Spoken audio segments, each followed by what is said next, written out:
माझ्या आयुष्यात सुवर्णाक्षराने लिहून ठेवावा असा क्षण आहे. स्वर्गीय वसंतदादाजी पुदाले, स्वर्गीय वसंतदादा पाटील, स्वर्गीय पतंगरावजी कदम साहेब यांच्या निष्ठेचं बीज आजपर्यंत या मातीमध्ये तुम्ही रुजवून ठेवलं. महाराष्ट्रात जिथे कुठे आम्ही जातो, दररोज कुठेतरी प्रचाराच्या निमित्ताने फिरतो, तिथे मी अभिमानानं सांगतो की मी बाळासाहेबांचा, डॉक्टर विश्वजित कदम साहेबांचा कार्यकर्ता आहे. आज त्यांच्या कुटुंबामध्ये, हे सगळं त्यांचं कुटुंब आहे, त्या कुटुंबामध्ये तुम्ही मला स्थान दिलं, बोलावलं. मी बाळासाहेबांचे आभार मानतो. विशालदादा पाटील आहेत, महेंद्रप्पा आहेत, व्यासपीठावर बसलेली सगळी मंडळी आहेत. मी रॅली ज्या वेळेस चालू होती त्यावेळेस रॅलीमध्ये थांबून एक गाडीवर आजोबा फिरत होते. रॅलीमध्ये गळ्यात गमजा टाकून झेंडा गाडीला लावलेला, वय वर्ष 75 असेल. मी बाजूला घेऊन त्यांना उभा करून विचारलं की बाबा, तुम्हाला दुसऱ्या गाड्यांचा त्रास होतोय, एवढी सगळी पोरासोरांची गर्दी, घाई चालू आहे, आम्हाला गाड्या चालवता येत नाहीत, तुम्ही बाजूला व्हा. ते म्हणे मी वसंतदादांना शब्द दिलता, मी पतंगराव कदम साहेबांना शब्द दिलता की मी विचार सोडणार नाही, निष्ठा सोडणार नाही. त्या काकाचं नाव आहे भीमराव दत्तू कोळेकर, नागराळ नावाचं गाव आहे, असतील इथं आसपास कुठे तर सांगा. इतकी निष्ठावान माणसांची ही माती, इतकी चारित्र्य संपन्न माणसांची, दिलेल्या शब्दाला जागणारी ही माती, या मातीमध्ये काँग्रेस पक्षाचा झेंडा इतक्या अभिमानानं फडकतोय, डौलतोय, ही आमच्यासाठी अभिमानाची गोष्ट आहे. स्वर्गीय पतंगरावजी कदम साहेबांनी 80च्या दशकामध्ये या पलूसशी आपलं नातं जोडलं. अनेक प्रकारे आम्ही भाषण आता विरोधकांची ऐकतो, राज्यभर प्रचार चालू आहे, मुख्यमंत्री, उपमुख्यमंत्री, सगळी मोठी मंडळी नगर परिषदेच्या प्रचारात उतरलेली आहे. पण मी बाळासाहेबांना अभिमानानं सांगतो की बाळासाहेब, इथली निवडणूक ही राज्याच्या प्रश्नावर, देशाच्या प्रश्नावर न जाऊ देता तुमच्या सगळ्या सामान्य कार्यकर्त्यांनी, उमेदवारांनी, इथल्या नागरिकांनी पलूसच्या विकासाच्या प्रश्नावर कायम ठेवली. आणि पलूसचा विकास हाच इथल्या निवडणुकीचा मुद्दा आहे, हाच तुमच्यासाठी विजयाचा खरा मूलमंत्र असणार आहे. मी पलूसमध्ये काल फिरत होतो, 7:30 वाजता रात्री आलो. नेहरू शर्ट अंगावर नव्हता, स्वेटर घातलेलं होतं, नाईट पॅन्ट होती, तोंडाला मास्क लावलेला होता, रस्त्याने फिरत होतो. एका काकापाशी उभा राहिलो आणि विचारलं, काका काय चालू आहे? त्यांनी 2 तक्रारी केल्या. मी म्हणलं मग आता मतदानाचं कसं? ती म्हणे असतील तक्रारी, पण मशीन जवळ गेलं की पतंगराव कदम साहेबाचा चेहरा दिसतो, आम्ही दुसरं बटन दाबत नसतो. आम्ही त्यांच्या माणसाला भांडू, आम्ही टीका करू, आमच्या समोर आल्यानंतर त्यांना आम्ही जाब विचारू, पण मतदानाला हाताच्या पंजाशिवाय आमचा हात कुठं जात नसतो. आम्ही काँग्रेसला विजयी करतो साहेब, तुम्ही काळजी करू नका. इतकी निष्ठा, इतके विचार आणि सामान्य लोकांशी इतका संवाद. आता एक ताई पिवळ्या ड्रेसवाली येऊन इथं बोलून गेली.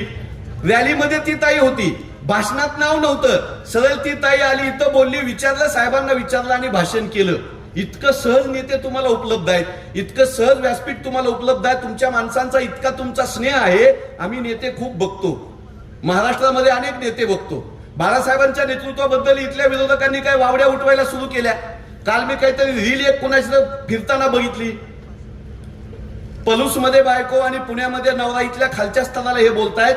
अजितदादांना माझी विनंती आहे, देवेंद्रजी फडणवीस साहेबांना विनंती आहे की तुमच्या इथल्या चेल्याच्या पाट्यांना तुम्ही आवरा. हे कल्चर पलूसचं नाही, हे महाराष्ट्राच्या राजकारणाचं कल्चर नाही. तुम्ही महिलांवर घसरताय. महिलांच्या आरक्षणाचा कायदा करणारा माझा काँग्रेस पक्ष आहे, महिलांना पहिल्यांदा पंतप्रधान करणारा, राष्ट्रपती करणारा माझा काँग्रेस पक्ष आहे.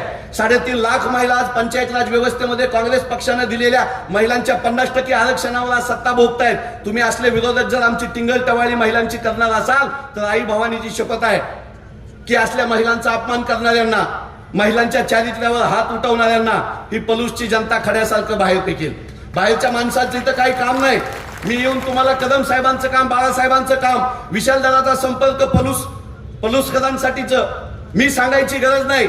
मी म्हणलं बाळासाहेबांना की इतकी माणसं ऊर्जेने पेटलेली आहेत, ही विजयाची मिरवणूक दिसते, पण आम्हाला बाळासाहेबांचं राज्याच्या बाहेरचे जी ही लोक सांगतात ना, हेलिकॉप्टरनं जातात, आम्हाला उपलब्ध नाहीत, आमच्यासाठी नाहीत. विश्वजित कदम साहेबांनी माझ्यासारख्या शेतमजुराच्या मुलाला नेता केलं, प्रवक्ता केलं, स्थान मिळवून दिलं, आपल्या बाजूला बसवून घेतलं. असंख्य कार्यकर्ते महाराष्ट्रामध्ये मला माहित आहेत. राज्याच्या कानाकोपऱ्यात बाळासाहेबांनी युवक काँग्रेसचे अध्यक्ष असताना केलेलं काम मला माहित आहे.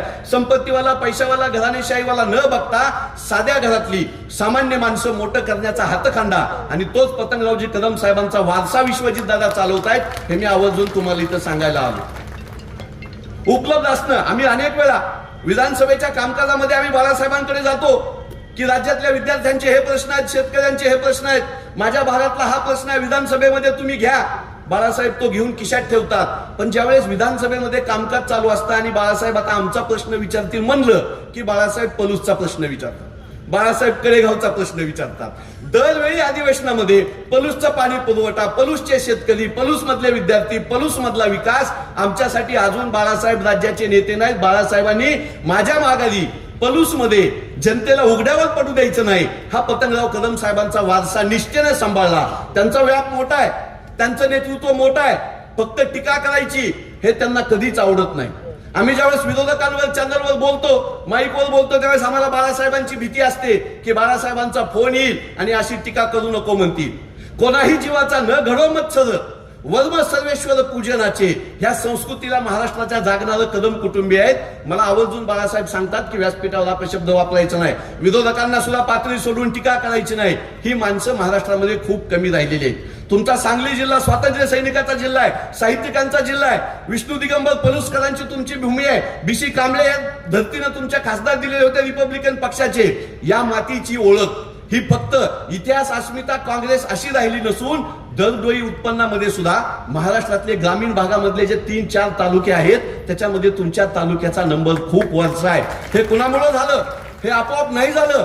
पाणी पुरवठ्याच्या योजना, नगर विकासाची कामं असतील, इथल्या शाळा कॉलेजची व्यवस्था असेल, शिक्षणाचं आरोग्याचं काम असेल, यामुळं दरडोई उत्पन्न इथलं वाढलेलं आहे. बाहेरच्या लोकांना सांगताना आम्हाला अभिमान वाटतो की आमच्या नेत्यांच्या नगर परिषद निवडणुकीमध्ये जे उमेदवार आहेत ते सुद्धा 2 पिढ्याचे 3 पिढ्याचे निष्ठावान उमेदवार आहेत. पलूस बँकेच्या वतीने 1100 कोटी रुपयाचा व्यवहार करणारी मंडळी आहेत. विनाकारण कोण बँकेमध्ये ठेवी ठेवत नाही, विनाकारण कोण कुठल्या बँकेतून कर्ज काढत नाही. आर्थिक व्यवहार कसा सांभाळायचा याचे संस्कार असलेलं हे कुटुंब आहे. आणि आमच्या उमेदवार, मी संजीवनी ताईंना बोलत होतो, हाडाच्या शिक्षक आहे. शिक्षक माणसाला, शिक्षक व्यक्तीला वर्गामधले असतील, गावामधले असतील, आपल्या खोडसाळ व्यक्ती कळतो, आगाऊ विद्यार्थी कळतो, बुद्धिमान विद्यार्थी कळतो, अभ्यासू विद्यार्थी कळतो. आणि शिक्षकाचा पिंड असतो की वर्गामधले सगळे माझेच आहेत, विरोधक नाही कोण, आपला कोण नाही, लोकाचा कोण नाही, जातीचा पातीचा कोण नाही, ही बघण्याची मूलभूत शिक्षकाची जी वृत्ती असते त्याच वृत्तीनं संजीवनीताई इथं काम करतील अशी अपेक्षा मला आहे. आम्ही ज्यावेळेस 3 तारखेला निकालासाठी टीव्हीच्या चर्चेमध्ये बसलेला असू त्यावेळेस कोपऱ्यामध्ये पलूसचा विजय 21च्या 21 सीटनं झालेला असेल हे तुम्ही दाखवाल अशी अपेक्षा व्यक्त करतो. विरोधक इथले अदखल पात्र आहेत. एक दिवसापूर्वी मी येऊन गेलो. दखल कुणाची घ्यायची असते? आमचं चिन्ह पळवलेलं, आमचेच नेते आमच्याकडूनच गेलेले, सगळंच उदार उसनवादीचं असेल तर रोकडा लोक इथं उपस्थित आहेत. विकास करण्याचा 3 पिढ्याचा अनुभव असलेली लोक इथं उपस्थित आहेत. हातचं सोडून पलट्याच्या मागं पलूसची जनता जाणार नाही असा विश्वास व्यक्त करतो.